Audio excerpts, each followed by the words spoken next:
With the latest from the newsroom, I'm Corey Fink. The Little Falls Fire Department responded to a house fire at the address of 17094 185th Avenue in Belle Prairie Township. Yesterday morning, shortly before 9:24, Little Falls firefighters battled the blaze for 3 hours at the Eric and Jessica Wolcheski residence. No one was home at the time of the fire. The home is still standing, but it was ruled a total loss by Little Falls Fire Chief Mike Neiman. The cause is under investigation. There were no injuries.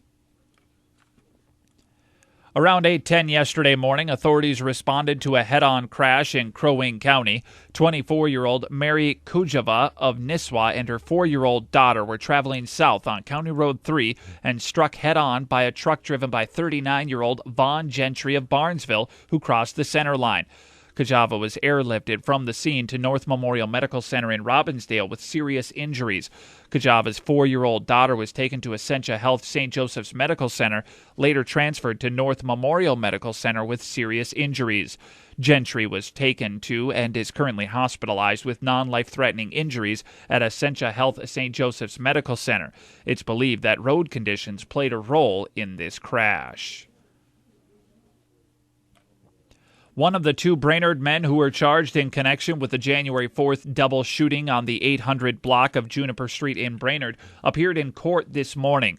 26-year-old Nathan Becker appeared in Crow Wing County District Court for a Rule 8 hearing. Becker, who had no attorney representation when he was arraigned on January 6th, has since been assigned a public defender.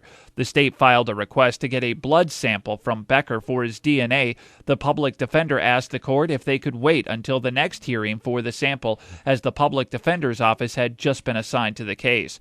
The state had no issues with waiting, and the judge agreed to hold off on the blood sample. The judge continued the hearing to 8 a.m. next Friday morning.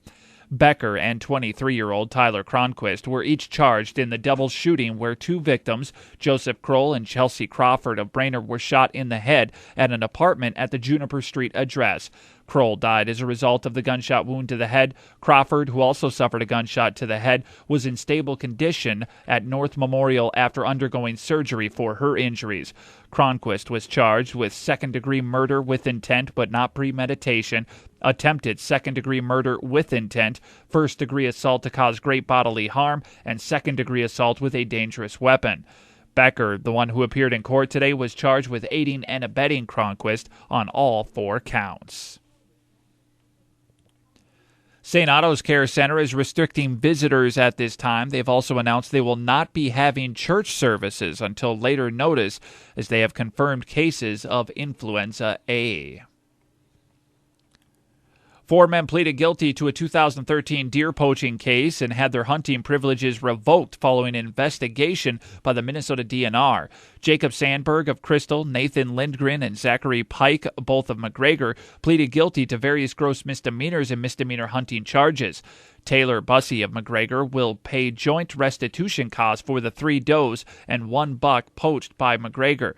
The 4 face fines and restitution totaling more than $10,000. They also had their hunting privileges revoked for 3 years. Additionally, 2 vehicles, 2 rifles, and a spotlight were confiscated for auction, with proceeds going to the DNR's Game and Fish Fund. News, weather, sports, and other information online at fallsradio.com. That's the latest from the news.